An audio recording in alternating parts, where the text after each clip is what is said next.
Oh, hi guys. Whew, it's been a long day. We're doing some, I don't call it house remodeling, but where you change things around and decide to do this or that. And I've had a very busy day doing that. So it's been one of them things where you just, let's get going. Let's get going. Next. Hello, Tidy Touton. How you doing? Justin, good evening. Whew, been a long day already. It's all right. We're going to make it. How to do, Worm Wrangler?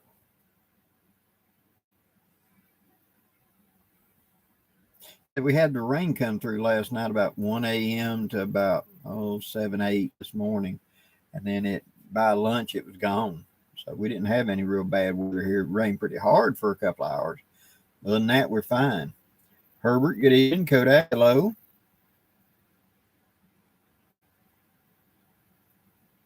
Caesar, good evening.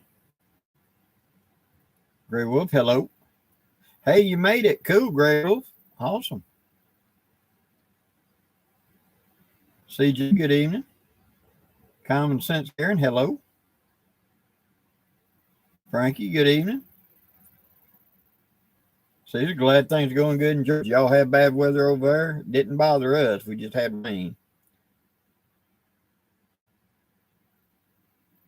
Oh, yeah, Grey, you're still in the cold country. We're already wearing short sleeves down here. And, at days in the 80s, it's going to be 90 here probably next week. Terry, good evening. Metal Reaper, good evening. Hiram, hello. Good evening, Bear. Bear's in the house. He gets to be on a little more than usual. Usually he's got other plans on Thursday night, so he just pops in. But tonight, he gets to stay for a while.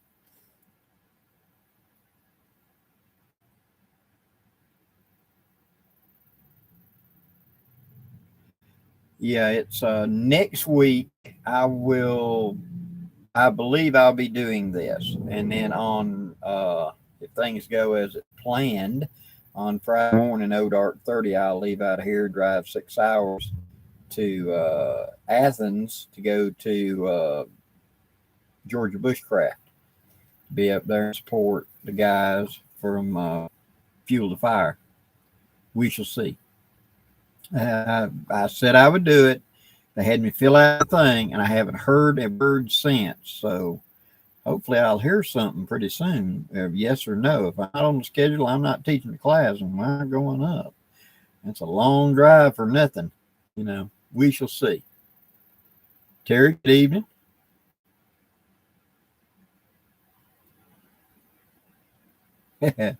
Yep. Well, now the big question is camping. It's time to do camping and hunting, spring stuff and etc. Bear and I met this morning, and we were talking about doing a sighting in shotguns next week and going out on Thursday morning, if weather permits, going out and doing a turkey hunt.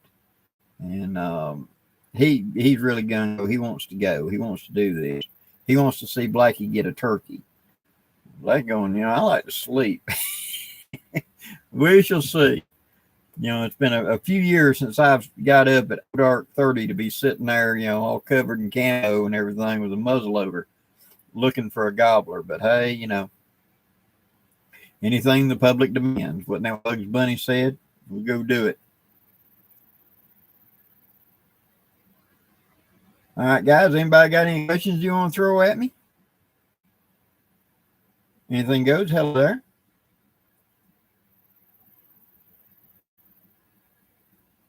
It's let me see, there was something that somebody asked me to look into. Give me a minute. It'll click in a second.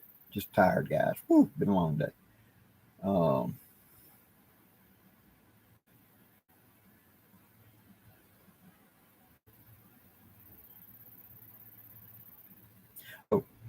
Someone was asking me about I like kukri. Would I take a saw over a kukri? Well, that depends on the job.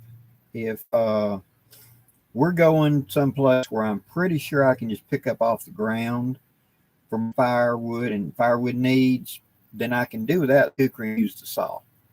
Especially if I'm going to be constructing something there, like tables, work area, whatever, raised bed, whatever. Then a saw is a real advantage. And especially if you're trying not to draw a lot of attention. A saw is a lot quieter than that walk, walk, walk of any kind of chopping tool. So in that case, I would want to lean more toward the saw. But if it was an unknown and I'm going in there and we don't have plans for any of that construction stuff, then I would still lean toward the kukri, because it's just a tried and true. You can do so many things with it. And so that's my little thing. See if I can get it where it's not glaring on me quite so much. How about that? A little better? Well, I'm a little darker, but I'm not so glary. I got to come up with a better light source.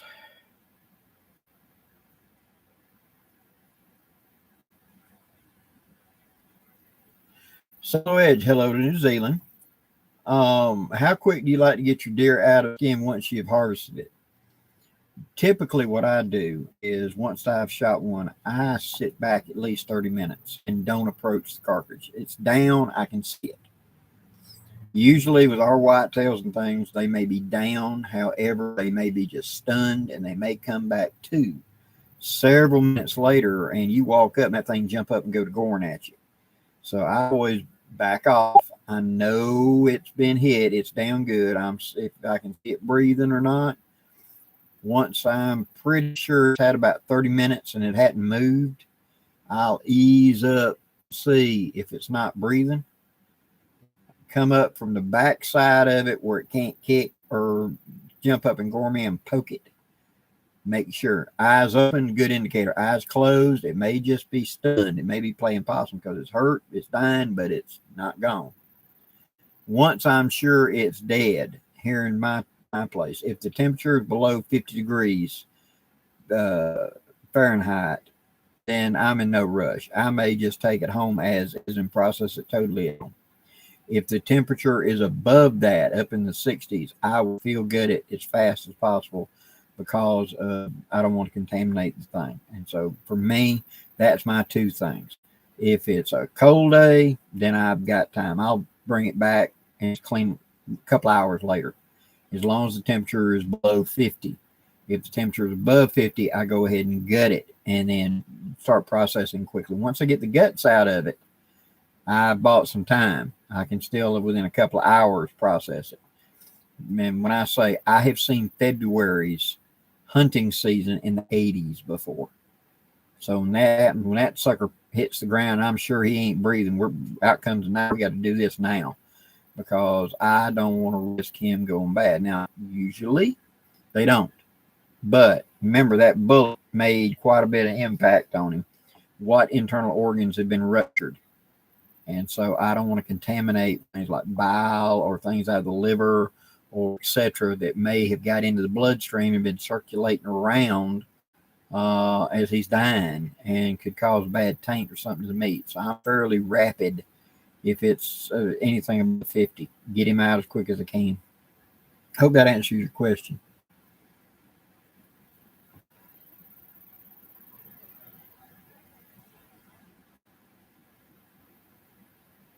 Hello, Bushcraft with the Preacher. Good evening.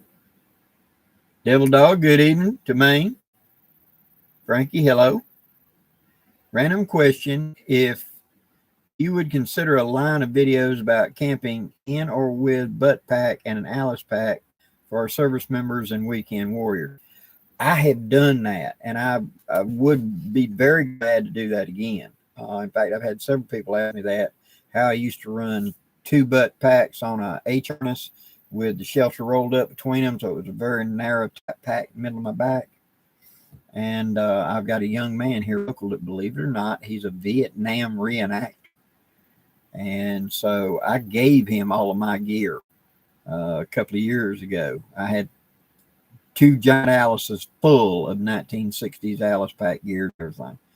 And I gave him my whole rig that I had used back then. And so he and I bounced back and forth a couple times about letting me borrow it back and do a video series, 4 or 5 videos on how to carry, how to rig them up, and etc. I've still got some of the gear, But yeah, I'd be willing to do that, do a video about that and how we carried them and rigged them up.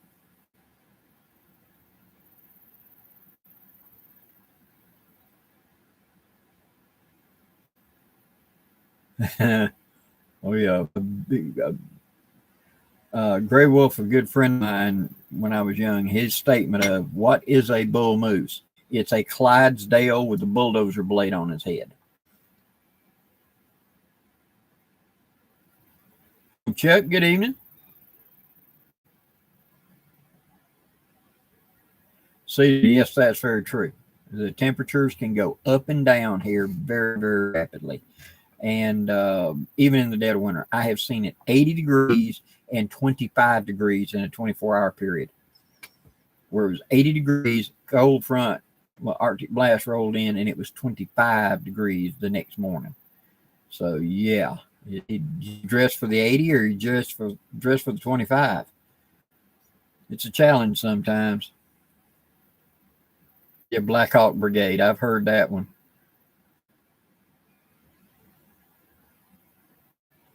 JB, have you ever considered taking the German patches off your gear? I really hadn't. I really hadn't just thought about it. It was just part of the gear when I got it. You know, I don't do it as any kind of insult to anybody, but it's a Bundeswehr shirt that I got surplus, God, 12, 15 years ago. So, good evening, Pam. Jonathan Frisbee. Hello, brother.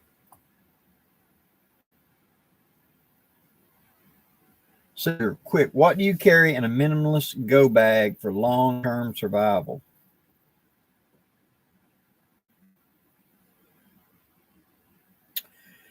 For long-term survival, you're going to have at least two big ferrocerium rods, because lighters and everything are eventually going to run out. You're going to rely on the ferrocerium rods, and you're going to save those lighters for when they just are the only option. You know, where the ferrocerium rod couldn't get it done, I needed the lighter, because you can't replace those lighters. But those ferrocerium rods will do thousands and thousands. So that's going to be in that kit, definitely. I'm going to have probably some real good, rugged, durable surplus pack, surplus clothing, good surplus boots. They're going to last me long term, because a lot of the civilian stuff that you buy just isn't designed for the long term. And if we're talking something for long term, it's going to be that. It's probably going to be a 01 tool steel carbon knife that I can maintain easily in the field. That or WC knives, William Collins AEBL. Those two would be my number one choice of steel for a knife to carry, because I can maintain that in the field for the rest of my life. Besides that, just this and that. You know, it just depends on what I can get and what I'm coming up against. James, good evening to South Carolina. Well, Mr. Johnny, I'm sorry you've been feeling bad, but I'm glad you tuned in.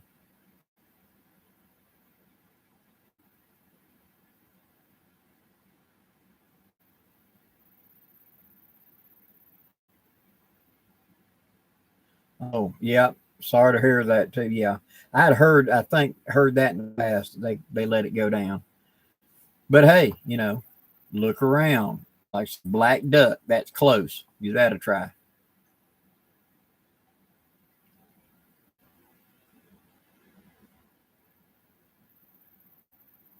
JB, we got I don't know if you can see that or not. That and that Chris Hall made these up and gave to me. I think he's going to see about making up. And he said, getting t-shirts. I said, don't worry about t-shirts. Make the patches. Make iron patches. Because then I can just get me a t-shirt and put it where I want it and iron on, as opposed to having to carry all the colors and sizes and everything. Just make a patch. Different size patches. They figure out how to use iron, it'll be all right. And I heard him say if he's going to sell them or not, but he got me those two.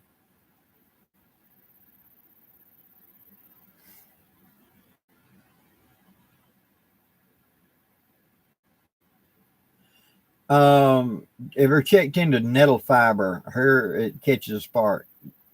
I have, in a way. I think we've got a plant in here we call nettle. It may not be the same nettle y'all got, but it is got a flower like on it that's got real fine, like whenever right before a dandelion opens up, that kind of fine hair type stuff, and it'll catch a spark and go pretty easy. We have a fungus that grows on a tree down here that is not a true tinder fungus, because a true tinder fungus you got to dry out. This will catch a spark. It's a horseshoe fungus, and it will catch a spark right off the tree. So the horseshoe is better than tinder fungus.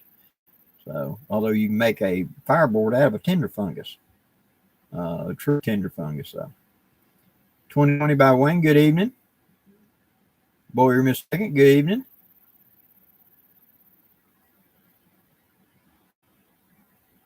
Okay, what's a good emergency tarp for the haversack?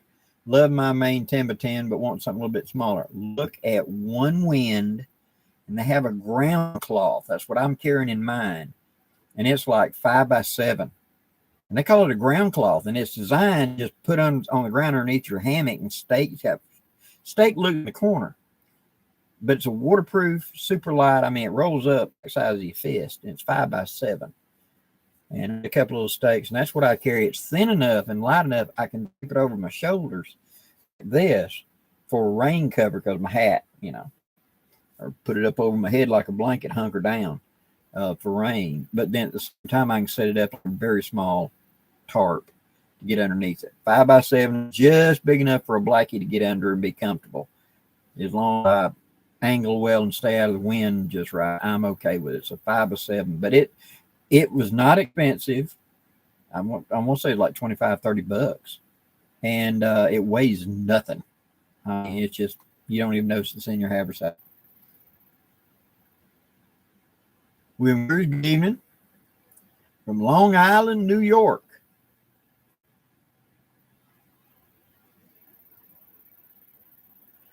Oh yeah, John, I saw that titanium grail cup, and that's a question. If it gets a good dent, will it still fit in it? How hard is it going to be to straighten it out?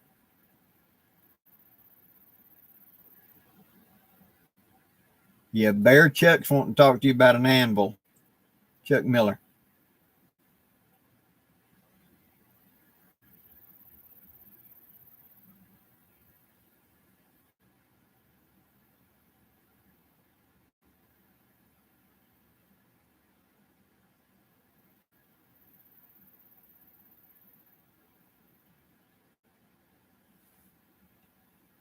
Switch, thank you for dropping in. And feel free to comment once you get to actually watch the whole thing. Always feel free to comment.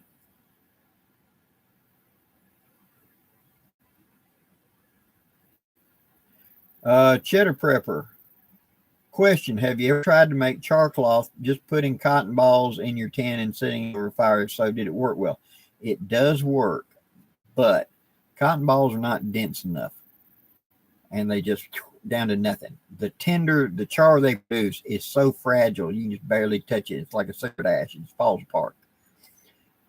Denim, 100% canvas denim is far better. And if you're making char cloth to catching a spark, it's a thicker, tighter weave, and it catches and holds the spark better, because that, like cotton balls and stuff, are thin cotton pads. Yes, you can make them, but they become like tissue paper. And you hit it with fire and just burns a round hole, and it loses heat and it goes out. Whereas a thick piece of denim, it hits and it's got some depth there, see, and it burns the coal and then starts spreading out. And so you want to actually use thick material. Old blue jeans or that are 100%, cotton are great. Cut them up. Go to Goodwill and find a pair of wore out ones that got holes in them, and cut them up. Put them in your tin stuff. You'll make a much better char cloth, and it'll save a lot of frustration.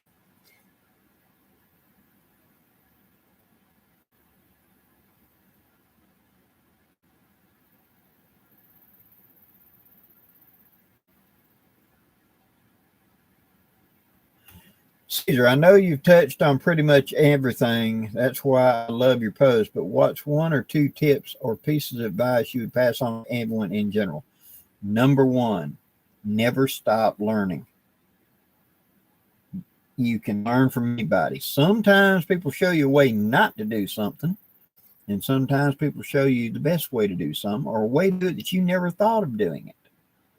The other thing is fail. Fail stands for first attempt in learning. Failure teaches you everything.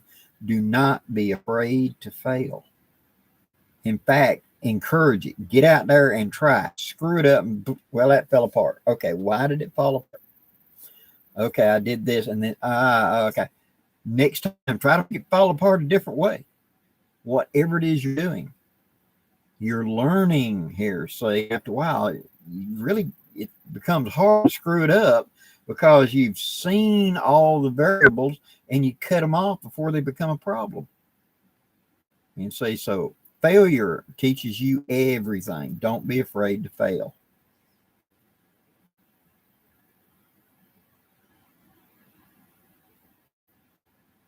Okay.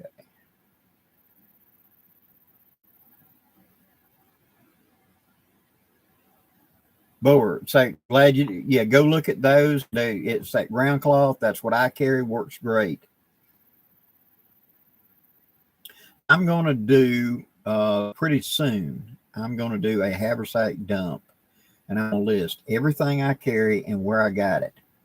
As long as it isn't something custom, like I made, and put that out there because over time I change my gear a little bit depending on the season or what I'm doing, and so I'll point out this is what I'm for rain gear and why, and I use it as a like a poncho tarp to set up an emergency shelter real quick. I'll put the links to them down in the description and just list all my gear. I've been thinking about that, but I really need to do that pretty soon. Like every 6 months, do a dump. Jeff, what was the name of the Army surplus store you used? Kaufman's, Kauf, Mans, military surplus, Sampson, Alabama, 334-898-1770. Tell them I sent you. They'll hand select for you. They're very knowledgeable what got it building. And tell them they may have to call you back, but because you gotta go dig it out. But from snowshoes, they got snowshoes. They got art gear. They got everything in there. And if they're out of it, she got a good idea. She can tell you if we're out of it or not.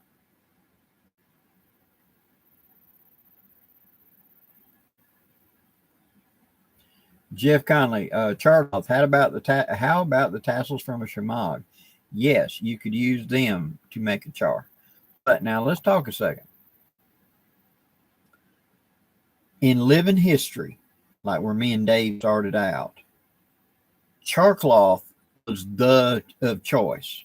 You had a char tin and you had char cloth, which was actually a luxury back in the day because cloth was so expensive. And so quite often a lot of the mountain man challenges you had to, which was an obstacle course, you had to make char on the spot that throw it on you. So you had to bring out your tin and you'd take the bottom of your shirt and cut out a couple pieces, stack them in there and put them in a fire and make char. Then you had to use that to catch spark and build a fire with. Right, which I thought it was stupid. Why am I sacrificing my gear? You have to have a fire to use the char tin to make char, right? So you already got a fire. Punk wood. Char's just as good, if not better. So I put that into my char tin and put it in the fire, and I use char, not char cloth. If I don't have a tin, I get it going, burn, and let it burn where it's about 80% burnt, and then I'll bury it in the ashes. I'll have that piece that's been in the flames for quite a while, and it's reduced in half its size, and I'll pull my fire out a little bit and bury it in the ashes. And in the morning when I get up and I pull the ashes off of it, that's smothered char. And I scrape that, chunks of that into my tin, and they'll catch a spark and go to glowing just like the end of a cigar. And so char, if you go way back in my video, probably 2013, maybe even before, I did a video that talked about char instead of char cloth. And so looking for things to make char cloth out of. There's a lot of things you can use, but if I'm in the woods and already got a fire, I just look for punky wood and make char. Personally, that's just my 2 cents. Dances with Indies. Good evening. Have you ever touched on any of the star revolvers in your videos? No, I have not. I have wanted to get a hold of the single action version of the star. The double action just always had a problem. And I've known several people that have complained that the stars in double action always just bend or war, get out of thing. But the single actions were really, really good. And that was true of the original gun. When they first brought it out and military got them, they were double actions. And then they requested, can you make them single actions? And a lot of them were returned and turned back into single actions, or the new ones purchased were single action because it was much more robust and viable gun. You know, because that trigger is going to rotate the cylinder. Well, that trigger back there in the back of the trigger guard actually makes it go. But being able to tip up and pull that cylinder out, very innovative idea. I've wanted to play with it, I just haven't had one to play with. Anything goes. Selling snowshoes in Alabama sounds like a tough gig. Boss, I took friends of mine in there. They're from Michigan and stuff like that. They're walking around buying snowshoes. This last time we went down there, they bought magnesium snowshoes. They had the short little round snowshoes as well that the Air Force uses. They have full Arctic outfits. You know, all the proper underlayers and everything. New and bag and boots, the Mickey Mouse boots, all of it. Yeah, we laugh about it. We say, yeah, I guess they sent all of the tropical jungle stuff is probably in Anchorage, and all the Arctic stuff's in Alabama. Who'd have guessed?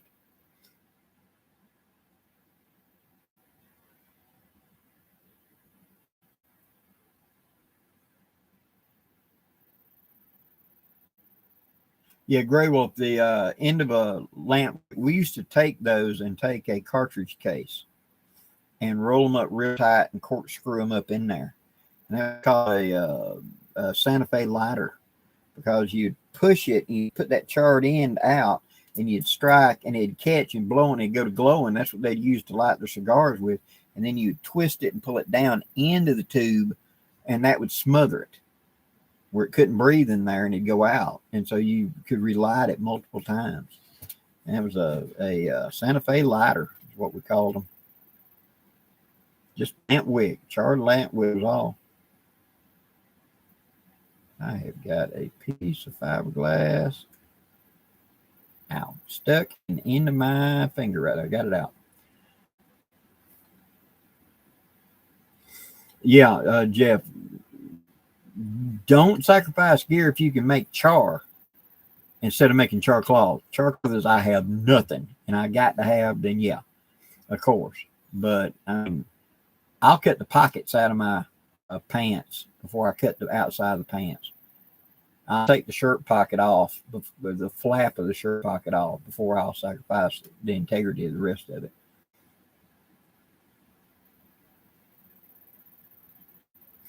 Okay, Bear. Tell her good luck from Blackie when she's done.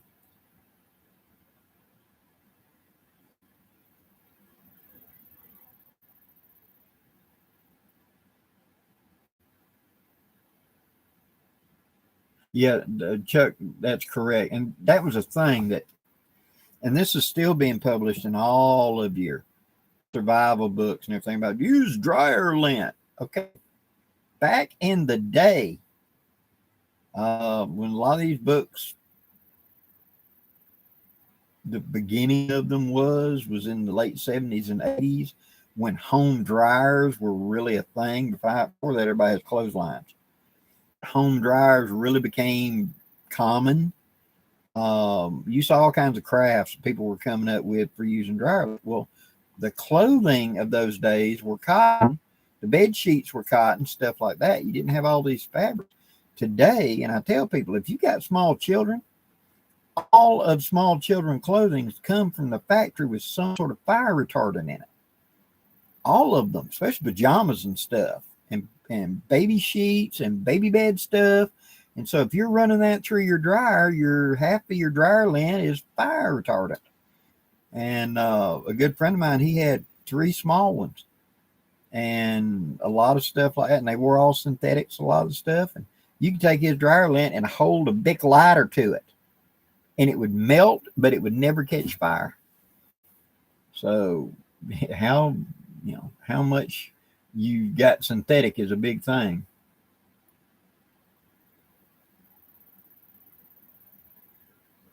Yeah, Jonathan Frisbee bought all of his Minnesota winter gear at Kaufman's. Yeah, me and him dug through boxes for a couple hours up there together on one of our gatherings.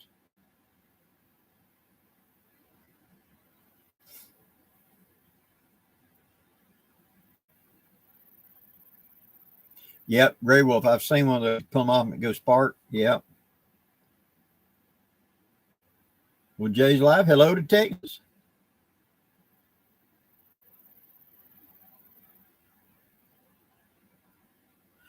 Love me some outdoors. Do you EDC a knife daily? Yes, I carry a Victorinox on my person. Just if I got my pants on, it's on me unless I'm going in a courthouse or something.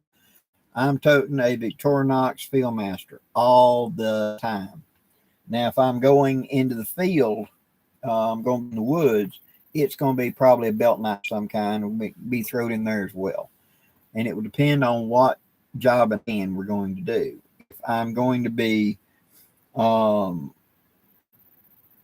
something where I'm going to be carrying the kukri and using the kukri a lot, I may be carrying an EDC, a small knife, to do detail work. This is a WC Mini because I got the big knife to do the chopping, clearing, all the heavy work, and this will do the little one. So this will become the EDC with that while I'm in the field. But my everyday, if civilian life, I'm out here, I'm going to have the Swiss Army knife on. Now, I will also interchange various other pocket knives, will drop into the other pocket. I'll be carrying knives. It's just what, up here on the deck, I've got an old Boy Scout, a Saber Boy Scout type knife. I've got a cotton cutter right there, which to me, when you look at a cotton cutter, that's like a Nesmunk. It's a folding Nesmunk or a folding butcher knife head and does the job of a butcher knife. It's called a cotton cutter. Cotton sampler, excuse me. And then I've got a Robeson that someone sent me as a gift, big. So I love knives, and you ever feel guilty for not carrying a knife for so long? I've got a box that's just full of pocket knives. And at least once a month, I'll get them out and clean them, make sure everything's good. Run an oily rag over them, stuff like that. And then you feel guilty. That's how this one came up onto the thing up here because I hadn't carried it in a while and, nostalgia. But that Swiss Army knife will be on me no matter what. These be supplements that goes with it. Diane, good evening.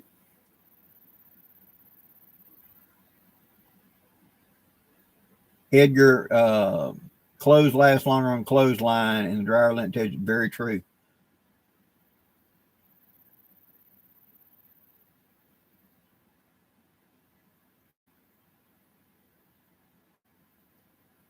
Well, now, okay. And anything goes. One of Kephardt's books says it's better to eat undercooked pork than well done pork.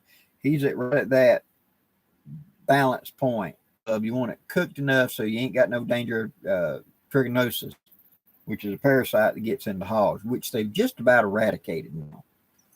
On the other hand, pork gets unusually tough when you overcook it. So I can see where he's right on that, err on the side of a little too undone. You can always hang it back over a little more time.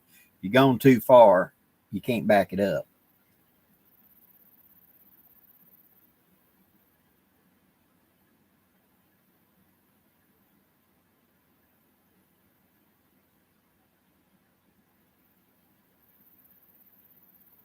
Daniel, Blackie, I work on night shift Not sure if I mentioned it, but there's a next run of Blackbird Haversack or the Nighthawk coming up. Okay, the one we're on right now will deliver next month. As soon as I deliver, definitely before June, I will do another run of Blackbird Haversacks and another 25 run of Nighthawks, where you can get the combo or you can get the haversack. This seems to be working pretty well, and we're doing okay with it. I have a list right now, and if you'll contact me at Down and Dirty Woods with an S craft at gmail.com, all one word, Down and Dirty Woodscraft at gmail.com, and say put me on the list. I'll add to the next run list. And what will happen is when I talk to Jay and he says, okay, I'm shipping them out the door right now, they'll be with you in 3 or 4 days, that's when I will go everybody on that list and say, okay, it's about to happen, and I'll give everybody on that list a head start.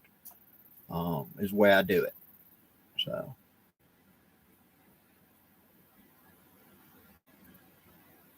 Texas Sheepdog, good evening. Flores, what do you reckon on a nail? Good knife, not a pry bar. Great for slicing, very thin, does great work, especially in food prep and stuff like that. Holds the edge well, does really good. If the wood gets wet, it spell where it's hard to open and close. Other than that, I've got one type of haversack. I've used them for years. I've even carried them just standard pocket knife before. It's a really good piece of steel as far as holding an edge. For the price, really good.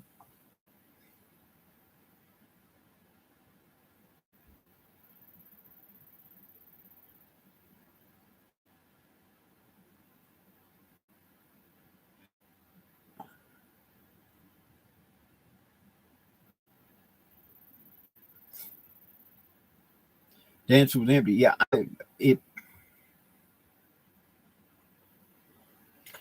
I think, if memory serves, you're not supposed to cock it, thumb cock the star, because it messes up the timing.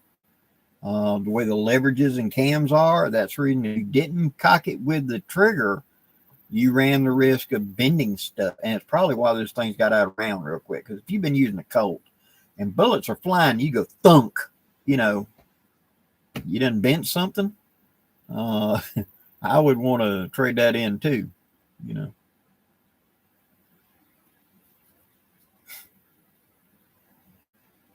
Daniel, okay. Like I said, you just email me there. I'll say I want to be put on that list. I'll put you on the list. Gary Price, what's the combo price? $200. And we've been able to keep it at that. We haven't had to go up any. $200 gets you a brand new haversack, which is 100 is brand new put your brain back in gear, boy. A combo is a Blackbird haversack, which is normally $85, and the Nighthawk rucksack, which is $160 by itself. So you're actually saving money by getting a combo. But together it's $200.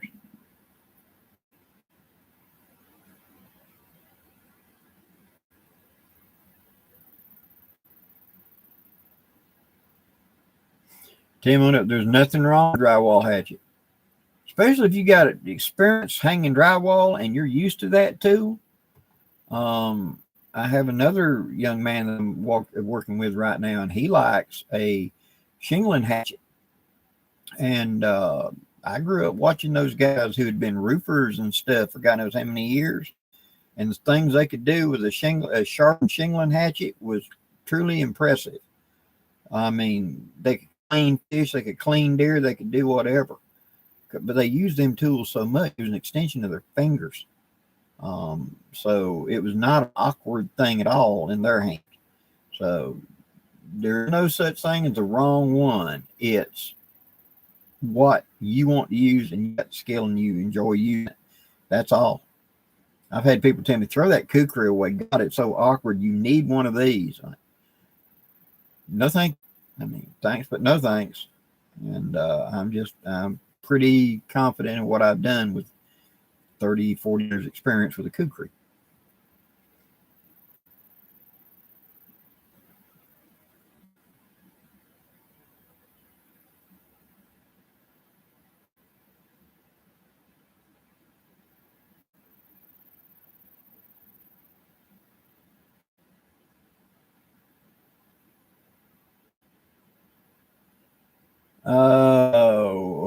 Okay.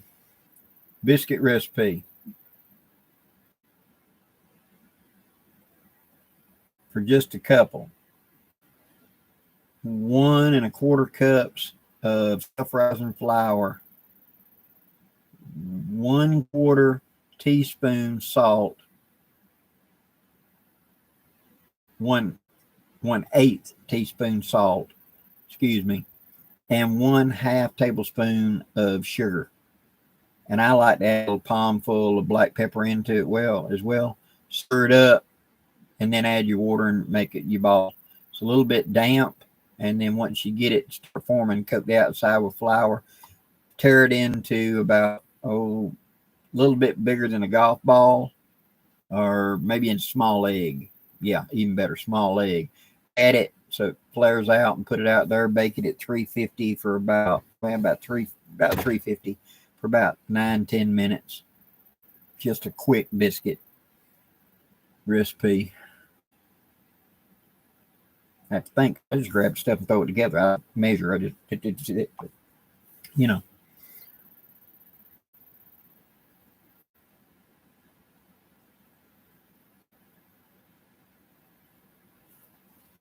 Tiny Titan, what you got hanging on your neck, your EDC knife? What that is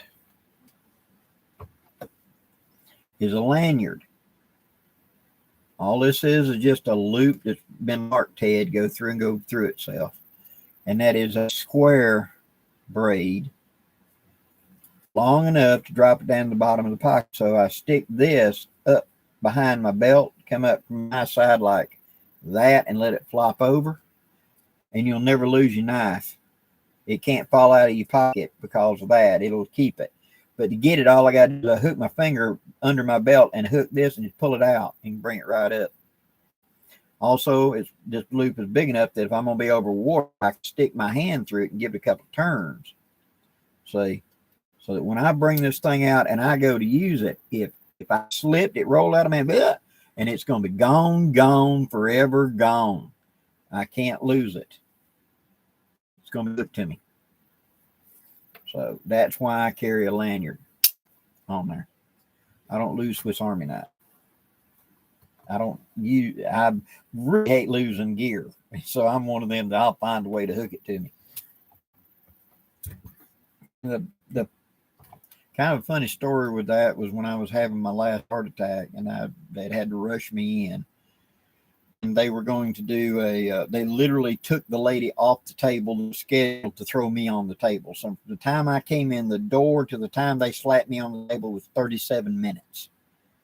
And they opened me up and did 6 hours worth of needlepoint and did all five bypasses. They did 4 here, and then they did something up in here with my cottage. But anyway, back to they're trying to get me ready to take me to surgery, and the two big Gunters came in to pick you up and throw you onto the gurney, and they're looking around and they noticed my bronze welding rod that I wear. And she said, "Oh, you got to take that off." I said, "Take it off." And she couldn't take it off. And then the two big Gunters took turns, and they couldn't take it off my wrist. They couldn't spread it, etc. And they're talking about how they're going to get it off. It's too big for a ring cutter. They can't do this. Do we sacrifice a bone saw blade? And I went, "Dear God." And I looked at Hope and I said, "Give me my knife." And so she pulled my Swiss Army knife out of my pants. And I tied my lanyard on one side and bared down, and I pulled and stretched it and took it off, which all the alarms went off. And they said, "Don't do that." I went, "It only went up a couple of points. We're cool." Here you go. So it's useful in so many different ways.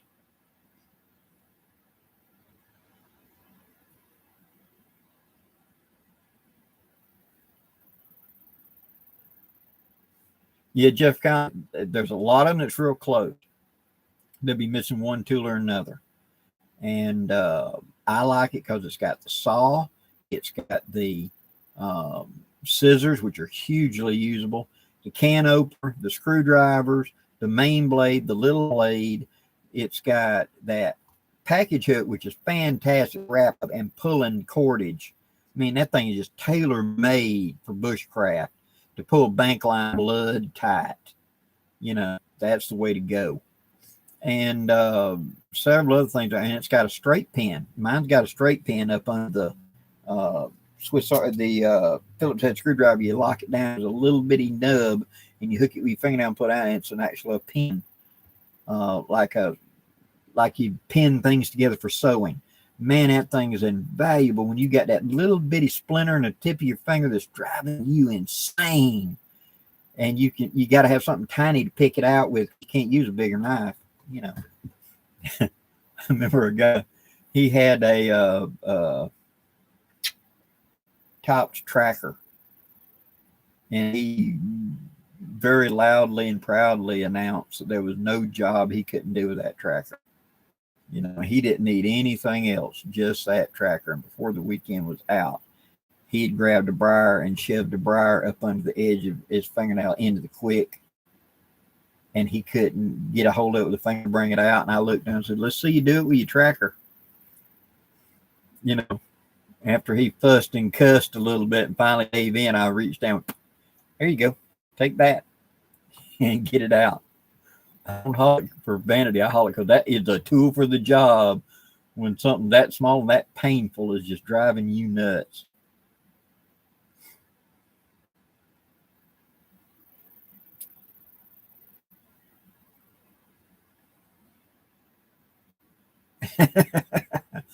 There are 3 unwritten W's. Wife's well wishes. You can't leave those out. That's true.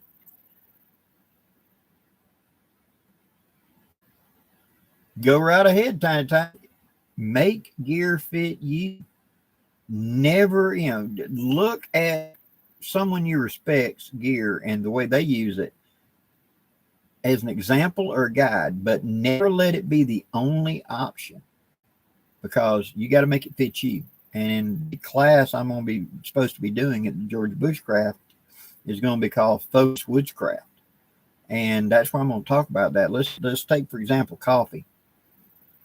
If 34 people come to the class and I say, okay, and I hand out cups of coffee to everybody that I made up ahead of time, coffee, sugar, cream, or whatever in it, 10% is going to hate it because they hate coffee in it. They hate creamer, they hate sugar, they hate whatever. 10% is going to be, I just eat coffee, I'm not going to drink it. And 80% in the middle will be, okay. It won't be the greatest, it won't be the worst, it will, whatever, they'll muddle through. You got the 80-20, right? Same true of that knife. That this is the perfect knife for me for X. 10% will agree, 10% will completely disagree, and 80% in the middle will find it useful but may not be the perfect fit. Just like you like your coffee a certain way, your gear should reflect your interest. See how I'm doing it. I like what he's doing, but I would like to change. Make it fit you. Nobody can ever tell you you're doing it wrong because you're doing you. John Kennedy, good evening, sir.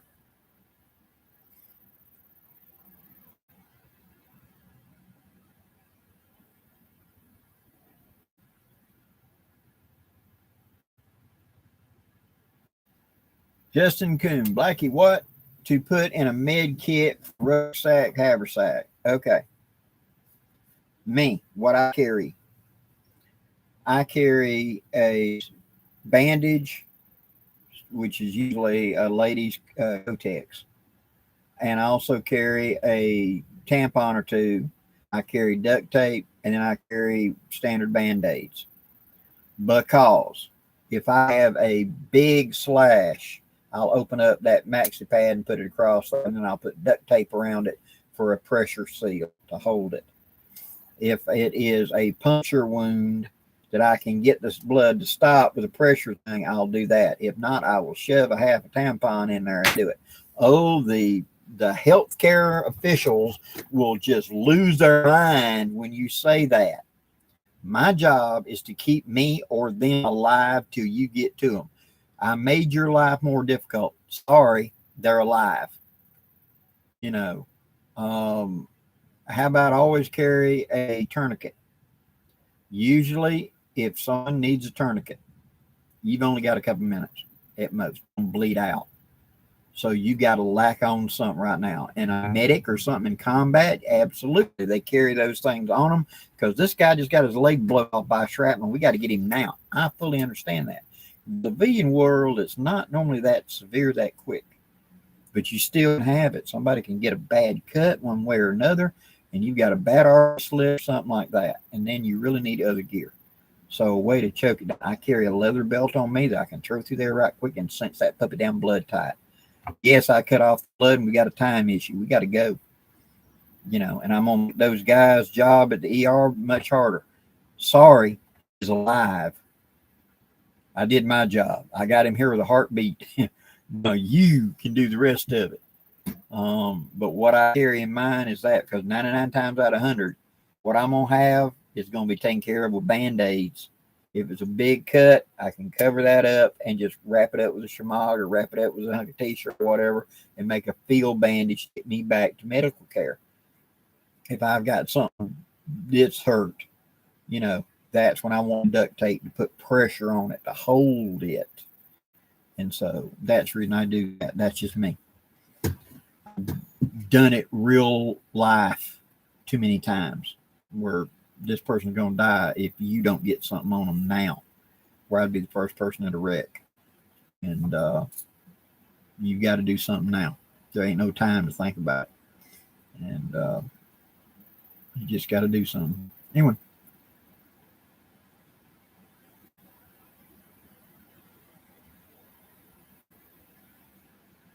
B3 is 3 inches short for a main knife. Absolutely not. It is perfectly fine. This little right here is perfectly viable. And that size, what was it, 2 inches? That's like one and a half. Absolutely it is. Now, supplement this. Now, for example, this and a saw. This and a larger chopping tool for processing firewood. This doing all your detail work and carving and everything else. This is perfectly viable. In fact, Matt Mercer, when I was at Pathfinder this last time, he told me that the whole time he kept pulling his mini out. He's got a mini. He said, I hardly touch my full knife. I keep pulling this one out. So a small knife can do a job as long as you realize that for the big job, like processing wood, I need to carry a saw or something like that and let them trade off. This is my primary, and then this is for the extreme. I carry this, and then I carry this itty bitty knife. This is overkill. So you need to balance your gear to what you think you're going to need.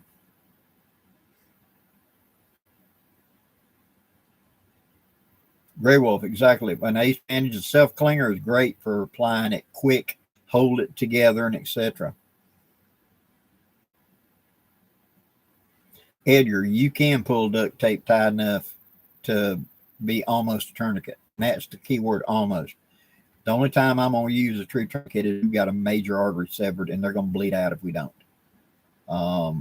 It's your only chance of really surviving. If you got it severed in the neck, ain't nothing I can do. Like the guy did, stick them in the hole. You need a pair of forceps to reach in the hole and clamp off the artery. If you can't get out of the artery or pinch it, he's going to bleed out in about 2 minutes. Armpit, thing like that. I had to get a tourniquet on that. See, you stuff a finger in, i.e. tampon, jam that damn thing in the hole and put pressure like on it. Take the duct tape and do a 360 as tight as you can go, sucker. And out in the legs. Yeah, now I can work with something. Now I can clamp it all up here with something. And it's how bad you go, how bad you want to live. We will pull that puppy down.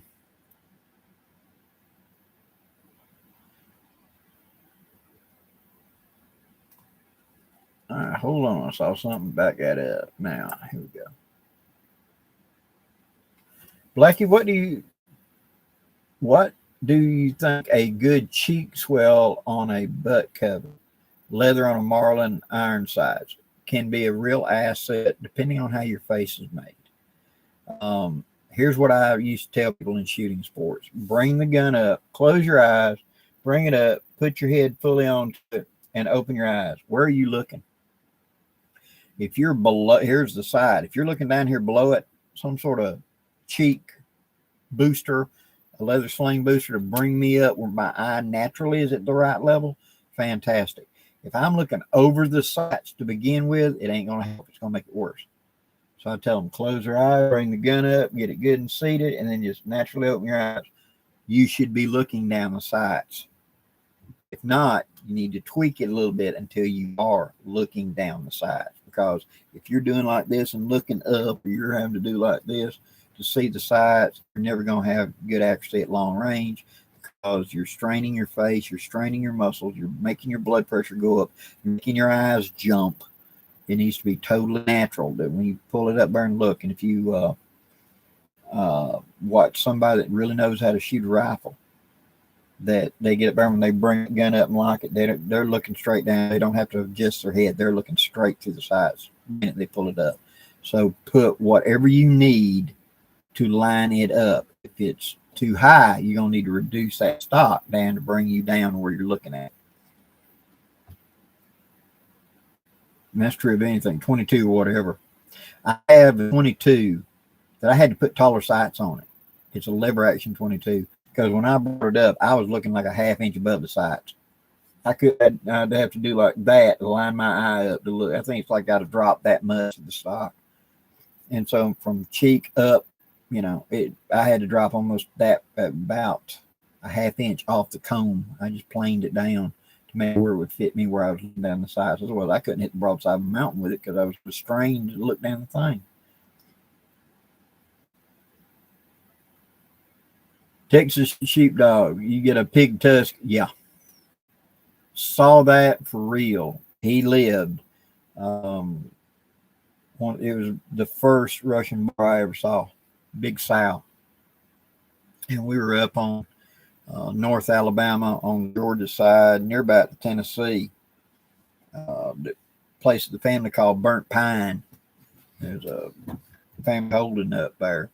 And he had a chase dog that would point out hog, and we had turned him loose. Now he had pointed us down in there, and we're following the trail, and did not realize that because how thick the cover was, that the walls were going up, and we're walking into a canyon. Didn't realize it because you only see a few feet out away from you as you move through this stuff. And then I finally kind of did like, uh-oh, and I realized I could see the tops up yonder. We're in a V. It's probably no more than 10, 15 yards wide down here at this bottom. It's so thick that you couldn't even tell it. And she'd gone in there. And Chris was at the lead. He's probably car length ahead of me. And the dog turned and bolted wide open, and that big hog came bowling after him. And Chris turned to run, and she hooked him in the right calf and tore the calf off his leg where it was just hanging like a hunk of meat on a sock. It shoot through his calf muscle completely. And flipped him end over end. When she flipped him, she was no more than 20 feet at the most from me. And I pumped 10 rounds through a 870 tactical that had an extended tube on it. And I pumped buckshot and slug into her. And I had to jump in the air for her to go under me. She piled up and died about 30 yards that way, but she got hit 10 times by magnum load, buckshot and slug, double aught buck, and kept coming. She ripped, calf was just hanging there, you know, and we got him clamped off so he didn't get out.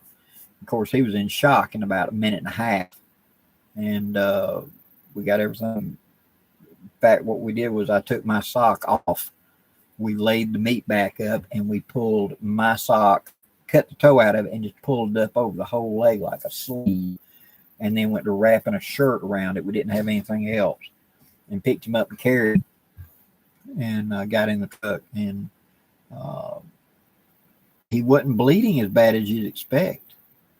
And then about a mile down the road, it was really bad bleeding. I guess because the shock had just kind of shut down everything. And we had to put a tourniquet on his leg and get him to the ER. And he does walk last time I saw him, which was probably about 1990. But he had to walk with cane because it just tore the calf clean off. Big pissed off hog. There's nothing to play with. I want to see a grizzly bear and a 700-pound, Russian boar tie up. That ought to be impressive.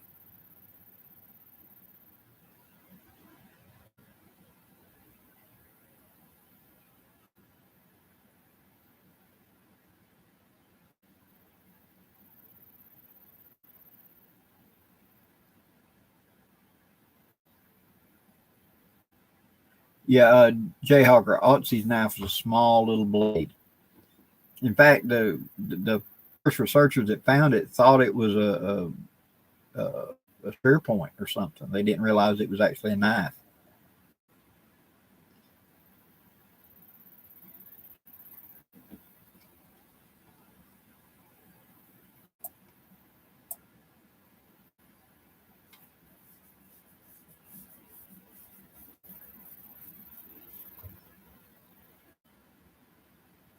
Dances with empty. Blackie, do you guys carry snake kits, first aid kits for you and your dogs down there?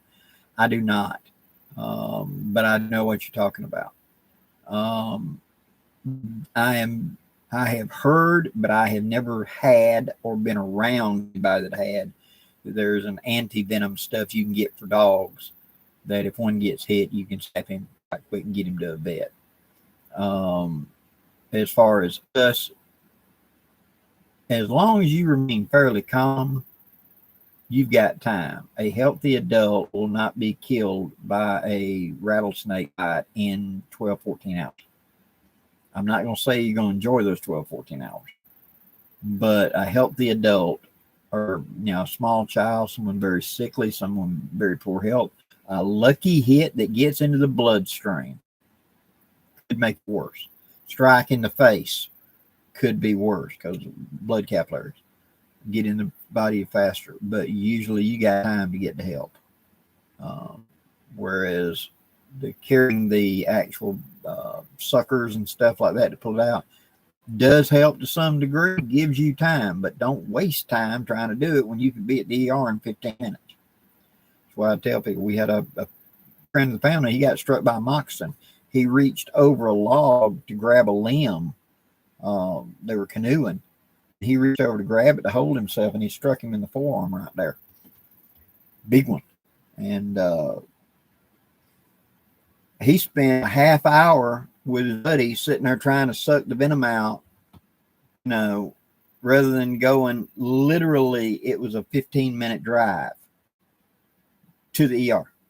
And when they got there to the ER, he so distorted everything trying to suck it out and everything, they had a tough time figuring out what we were looking at. We'll just say he was motivated. If he could have sucked a beach ball through a drinking straw, he made a good effort to try to do it.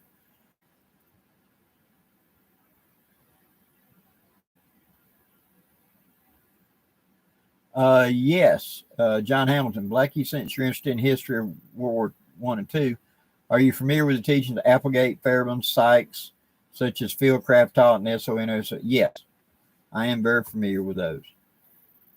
And the old commando shift, where they'd put a lanyard on the base of the knife and they would hold it blade down.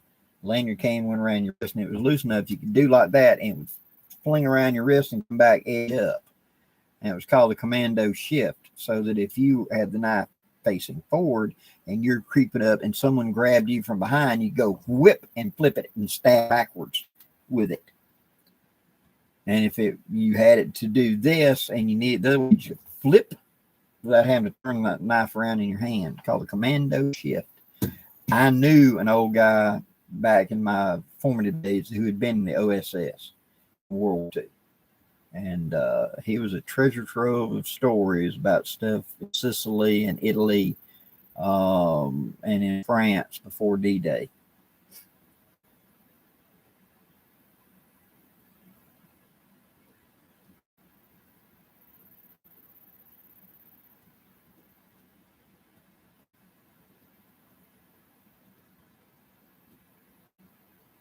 Pantera, can you go over time a tourniquet? Okay. You have to apply the tourniquet upstream toward the heart. So if I am severely injured and bleeding, go up above it, but don't stay kind of close to it too. If it's here in my arm, go here and apply pressure. The big major muscle here, the artery is fairly close there. You can get pressure on it here or above it. In the middle, you kind of got too much to press on. So go for those narrow functions. A lot of times I tell you just go back to the trunk and come around and anchor it. The groin area, come up any kind of the legs, anchor it like that.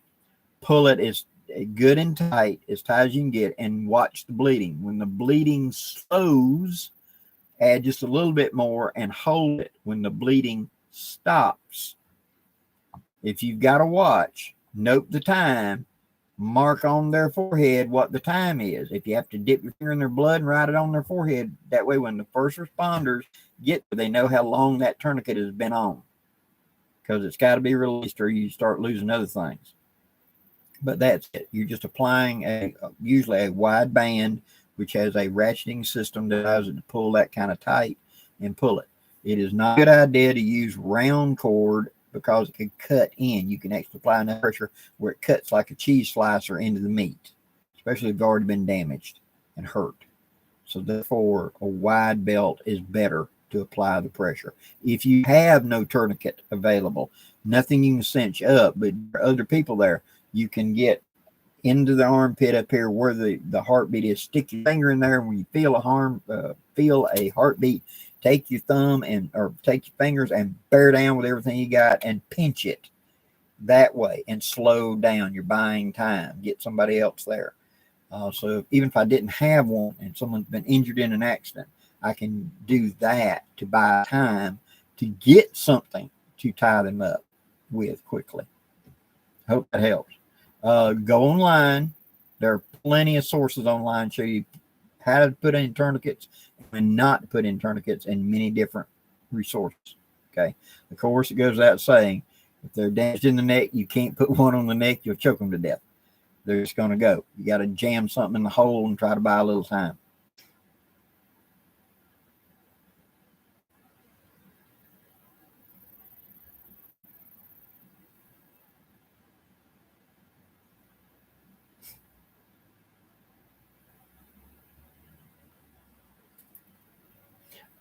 Edgar, that's correct. If someone's injured and like that, it's better to set them up right quick where they're calm, elevated, got their injury if possible above the heart, so it's uphill to it, and then you go get help. Better yet, get them set, whip out the phone. If I got a signal, call for help, tell the 911 where to meet me at the trailhead or whatever, and I'll get in. Don't run all the way back out 5 miles, then get in the car, drive 20 miles to the hospital and say, I need help. Believe it or not, I've seen that before. Someone that got shot by accident. They were out hunting, and the guy had a brand new 9mm automatic and a Glock. There is no safety on an early Glock. The trigger is the safety. And he was talking to the guy that was with him. He said, you fired it yet? He said, no. And he said, well, where's the safe? He said, oh, you ain't got to worry about it. It isn't cocked. It's safe. And he pulled the trigger and shot himself in the leg. Not realizing it, just pure ignorance. And the guy that was with him, because when he shot himself in the leg, it hit and broke the leg bone. So he ain't walking out. And so the guy ran to the car, got in the car, drove 25 miles to the ER, come running in screaming, buddy's been shot and I need help. And then they had to call the deputy sheriff to meet him back at the county road to guide him back to it. It took over an hour for them to get him out of the woods. The guy that was shot was a lot calmer than the guy that was going for help. So you never know how people react when it's for real.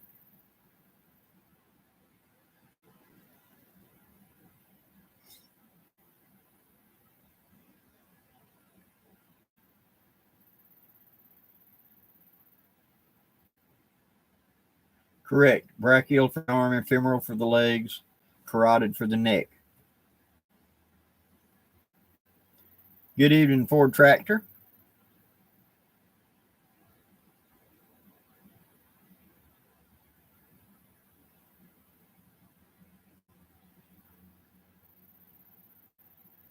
Dances with empty. Absolutely. Always, and I've stressed that in videos not long ago. Always, always, always have a ghost rider, somebody that knows where you're going and why. And when you're coming back, you're going to contact them while I'm back.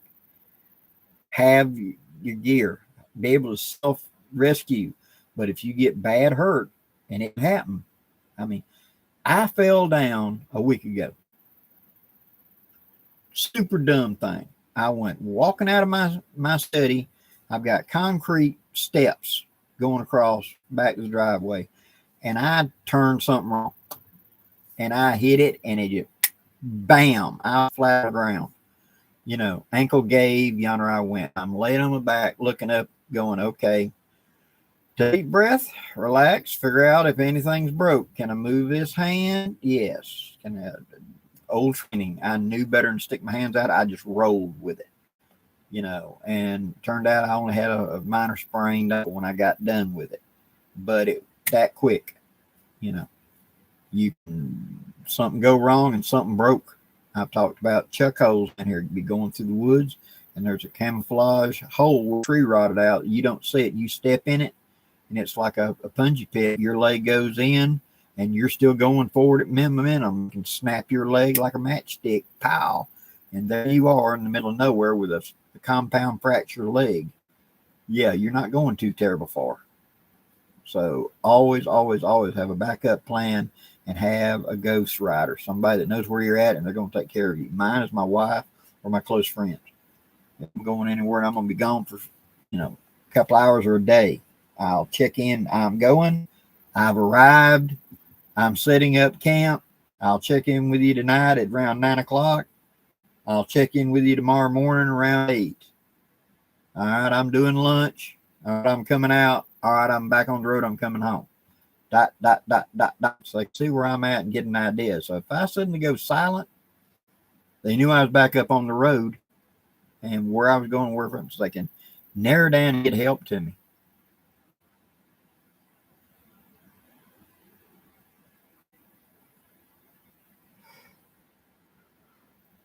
Y'all are all making good comments tonight. Appreciate that.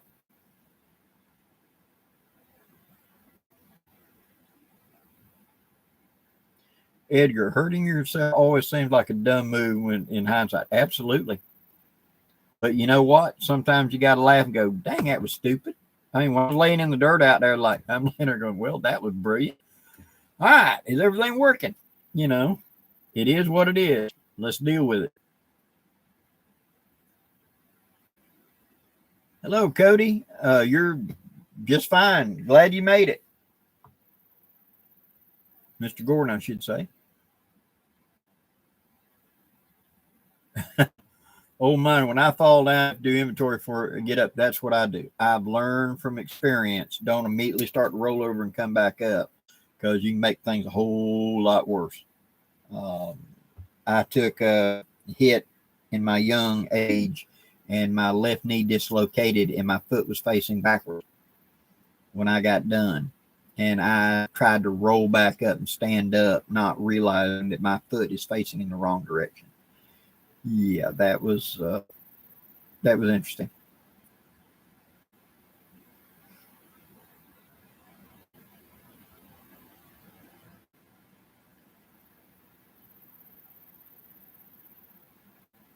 Dances was empty. 91-year-old mother slipped on the ice, but her phone saved her. Yeah, that's what you got to do.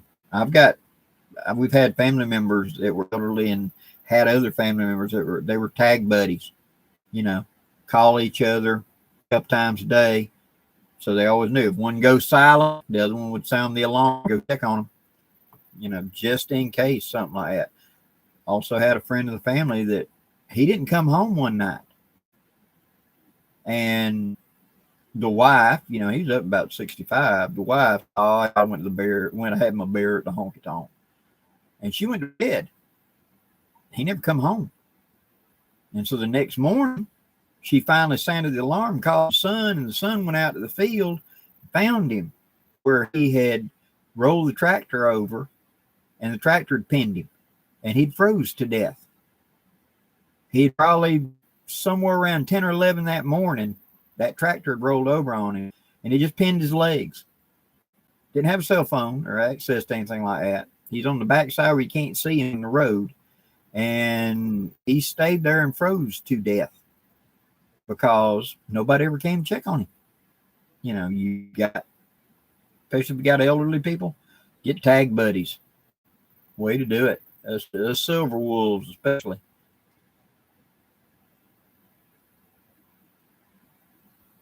Gordon, Blackie, when the days are an hour longer, have you thought about starting an hour later, like start at 8 o'clock at night instead of 7? That's up to y'all. Let's do a quick survey. Is 7 p.m. that I've been doing it Central Time good for you, or would you prefer that I did it at 8 p.m., an hour later? What's better for the group? I'll be glad to adapt. Let me know.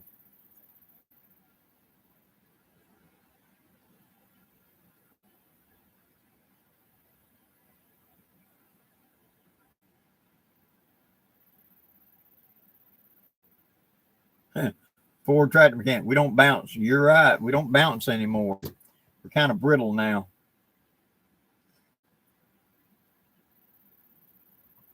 Okay, let's see. Gray Wolf, hour later works for me.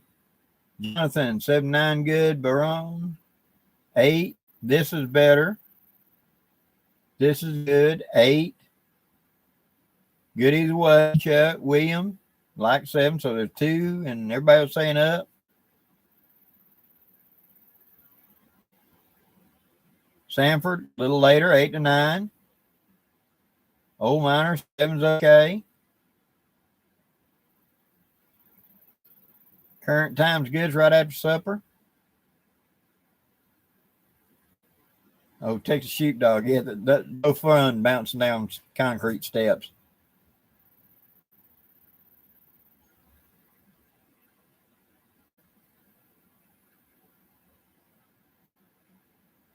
Oh, I got you. Yeah, Gray Wolf, you're in the afternoon where you're at.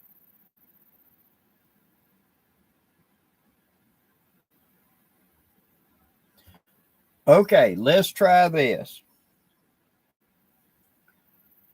Next week, which will be right before I leave to go to Georgia, let's try it 8 o'clock Central Time to 10, 8 to 10. We'll give that a try.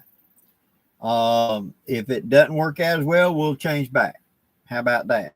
Because a lot of people are West Coast and further out. So yeah, it really is. It's 6 o'clock right now, and West Coast type deal because they're 2 hours behind.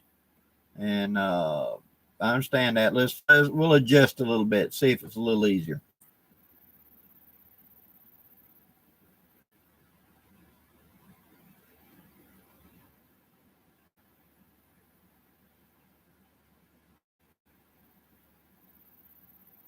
Sanford Brown, we're in Georgia, Blackie. It's a Georgia bushcraft gathering over there near Athens.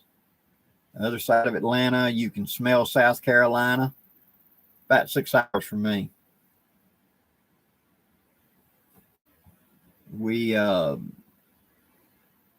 I was asked by J.J. Morris of Feed the Fire and asked would I come up. I'm sort of an adjunct instructor with them. And asked would I come up because his group is going to be putting on classes when I come up and put up a class. And I said, yeah.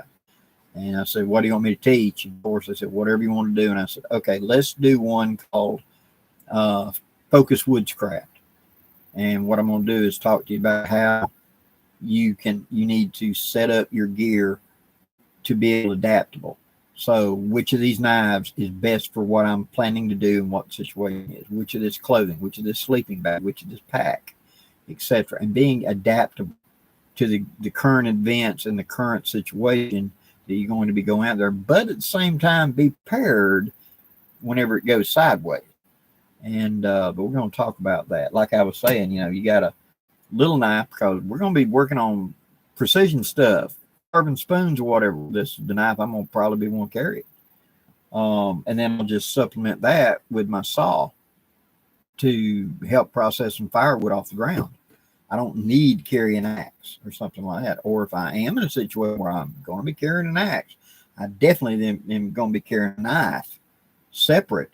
That's a bigger knife than that, because I'm going to have to split fine kindling and stuff down where the axe is just a little too awkward. Same thing with what's my sleep arrangement, what's my whatever. Dial it in. You know, everybody's different. What you need is what you need. It might not be what I prefer or what I need. And just because somebody that you respect says, well, this is the greatest sleeping bag ever built, fits them real well, but you may freeze your butt off in it or sweat. So everybody's an individual. You need to recognize your individuality, and what your gear needs to reflect is you, not them.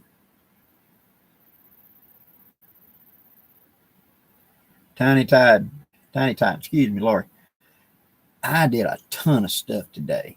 I mean, a ton. We had to put up a to-do list of stuff I wanted to get done, and I finished all of the Thursday stuff by 10 a.m. By 2 a.m. I'd done all the Friday stuff, and by 5 o'clock when I went in to cook supper, I was working on Sunday stuff then.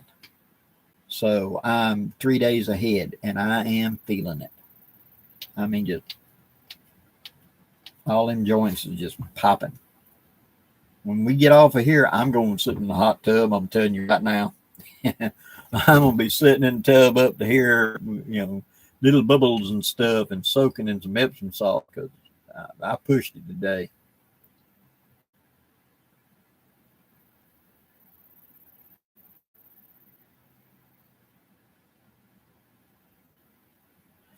Lonnie, I wonder what the percentage of hunters who hunt from tree stands falling out time or another. A lot higher than you think. A lot of times they fall asleep and they just lean out. I've seen that myself. I've had good friends that fell and got hurt. They had a safety cord, but when they got up there, they didn't tighten it up. So yeah, you got a safety cord, but it's got 8 feet of slack on it. And so that was just enough to get a good, head of steam up before you went yoink, and on the way to the ground. So yeah, and then you're banging up against the tree. So it's a lot higher than you think.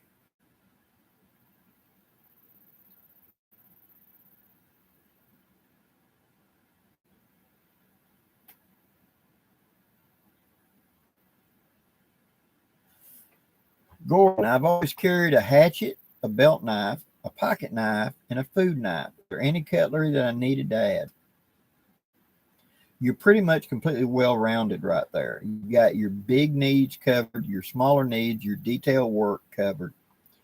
A specialty knife, like a crooked knife for making spoons, if you're going to be carving something like that, might be an idea. But other than that, you're covered. You just drift whatever one I need from the situation.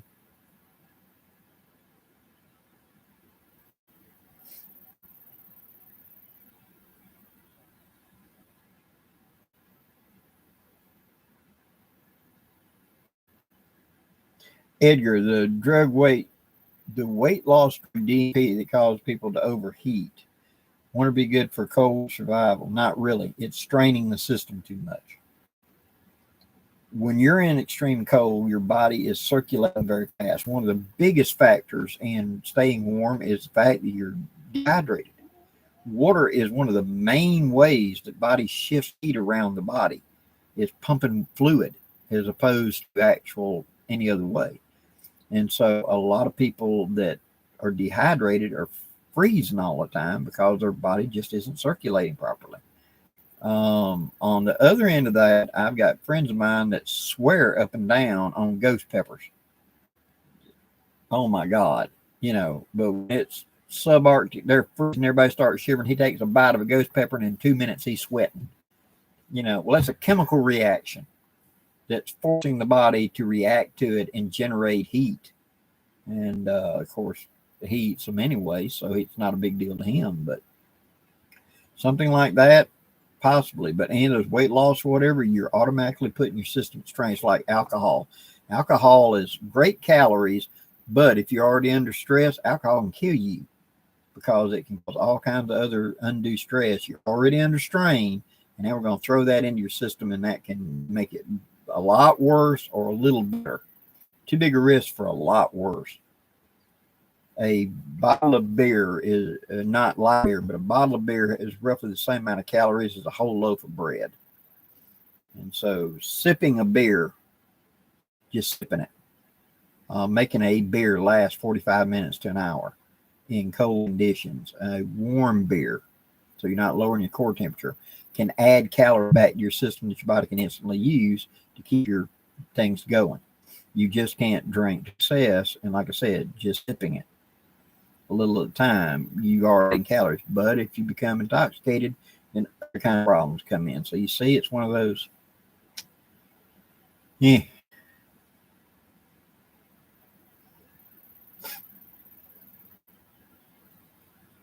I tell her thank you.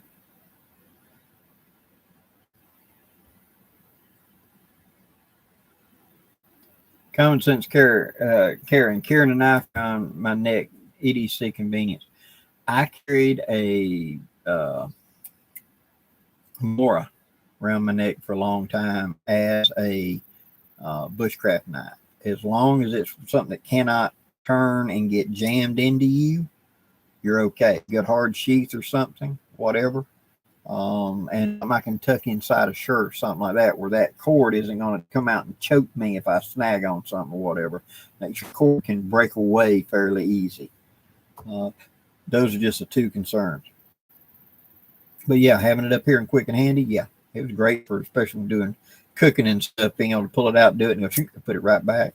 I still do it a lot of times when I'm cooking big. It's fun because my wife will come in and I'll be in the kitchen cooking, and I'll have my bushcraft pot, my bushcraft skillet. I'll be using my bushcraft knives, and I'm sitting there cutting up and everything else. So we have kitchen knives. I know how to use these better. So just leave me alone. I'm playing. She don't complain. I cook pretty good.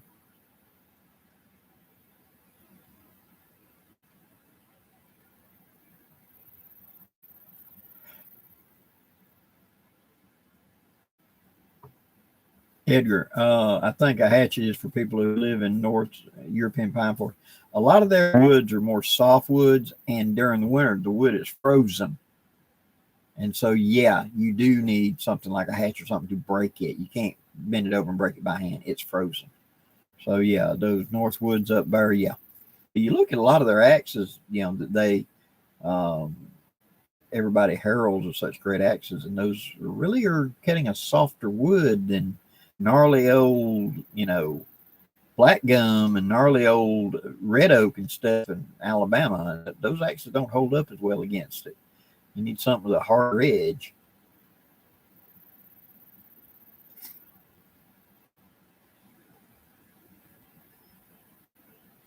Okay, Bob, next week we're going to do 8 o'clock. We'll do it as a test, see how everybody likes it. If everybody likes it better, we'll go with that. If not, we'll adjust.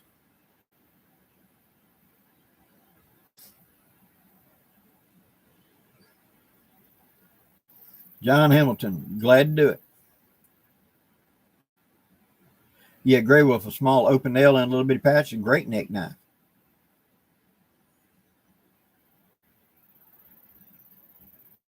Gordon, have you and Bear thought about doing a live on his channel? We have. But we're waiting for his. He just broke 1,000 subscribers, and thank all of you very, very much that have gone over and subscribed to him. I really greatly appreciate it. We will be doing a live on his end, and he wants to do a live with me on a Thursday night when we can get together. One of the times when he's off on Thursday nights, and we'll do it on mine and on his. It's in the works, just making it all happen.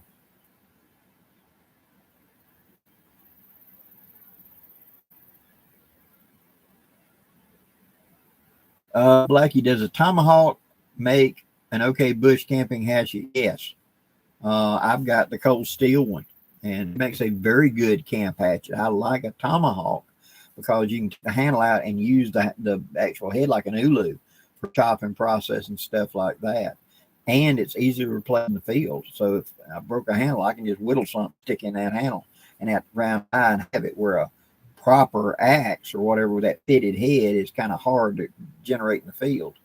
But tomahawk, yeah, There's a reason those held on for 300 years in the woods. You know, that basic idea, that round eye. There's a reason it held out for 300 years.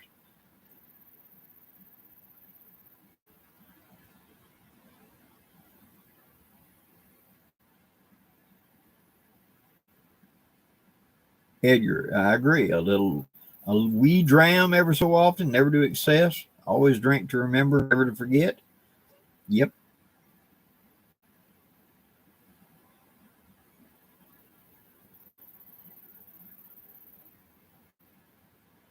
What's a good hawk to get together? The Cold Steel has got a couple of decent ones, and for a while that Coogan was pretty good, but I understand they're having quality issues these days, so I don't know. I'd have to look at it. But then again, like I said, I've got mine up here, that Cold Steel hatch, the Cold Steel Tomahawk, and I've had nothing but good work, good use out of it for me.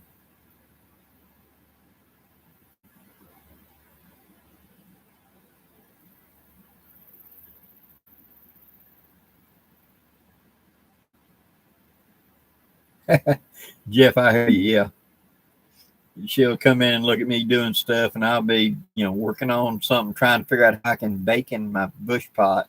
She goes, "We have pans." I know. Hush. You know, always practice. Earl, glad you made it. Jay's life. Is there a special Blackie whiskey story? Oh boy, we're just glad days before video cell phones. You know, I am not an excessive drinker. When I was a younger man, I did drink to enjoyment, we'll say. But I've got the same fifth of scotch I've been working on for 3 years now. So that's how heavy a drinker I am now. I use it like tonight when I hurt. After I get out of my tub, I'll take a wee dram, take a shot, and I'll go to bed. It just relaxes me and let me go to sleep. But oh yeah, there's a story about not whiskey, but uh, homebrew and the pack basket mistake that happened. That's kind of a legend down here in the history group that I made an impression, we shall say. But we'll tell that around a campfire or something.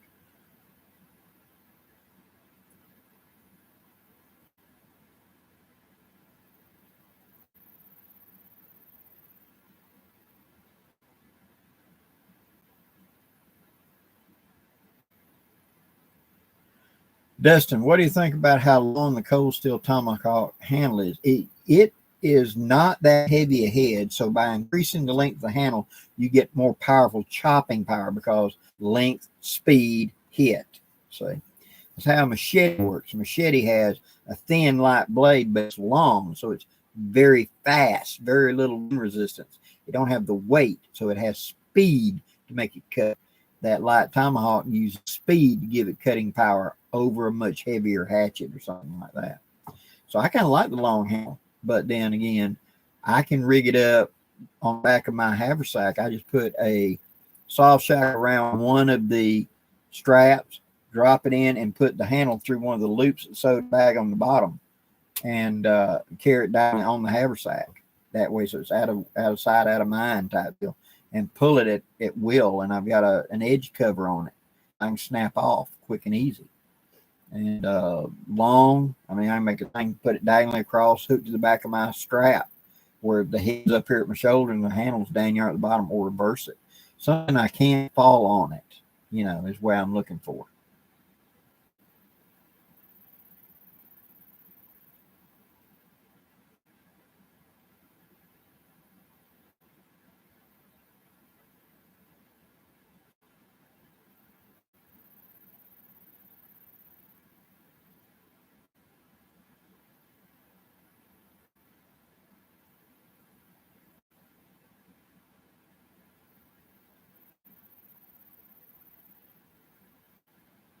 Oh, cool. Yeah, we had you'd found a surplus medical backpack. When we were at my gathering, we went to the surplus place. One of the people there, one of the campers, found a military medic bag that folds up, the square one, and it's got the attachments on it. They were tickled to get that.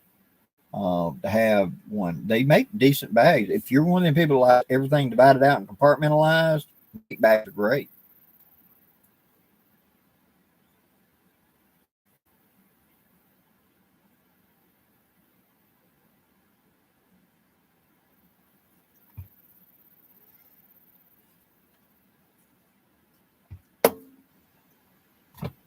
Oh,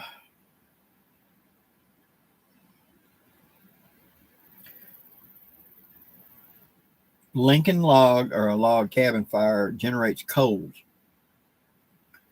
And the way to do it is you put a keyhole and then you put a Lincoln log up here on top. As the coals fall down, you rake the coals out between the two keyhole logs so that's your range to cook on. So you just keep adding sticks to the keyhole and it makes the coals for cooking. Teepee fire is better for light and to project heat. And so if y'all are trying to stay warm around the fire at night, make a teepee fire, because since the wood is not horizontal, it's vertical. The fire, the hot gases escaping the wood or combusting. The combustion chamber is a lot longer on a vertical log than it is a horizontal log, where it gets 2 or 3 inches up and it's beyond the heat range. It just turns smoke. But if I put those logs upright, much longer combustion area, and the coals fall down in the middle, because you just keep piling from the outside toward the end and condensing it. We end up with a big old pile of coals and radiated heat out. So teepee is better for heat and light, and log cabin is better for coals. The Siberian log fire is better for sleeping next to at night to keep you warm. Several different ways to look at fire. Keyhole fires are best for cooking on.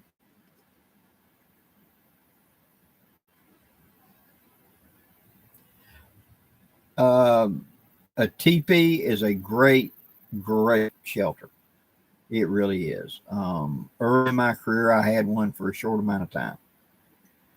And carrying the poles was the problem. But once you got there, if we were going to talk about setting up a camp in the middle of nowhere and we're going to live here for a year, if I could bring that cover in on my back, you dang right, I'll go cut poles. Put up a teepee, properly done, the inner and the outer, so it acts like a smoke chimney and everything, and I can steer the flaps and everything. Oh yeah, I mean that's comfortable living, real comfortable living. It's just a bear to carry all them poles.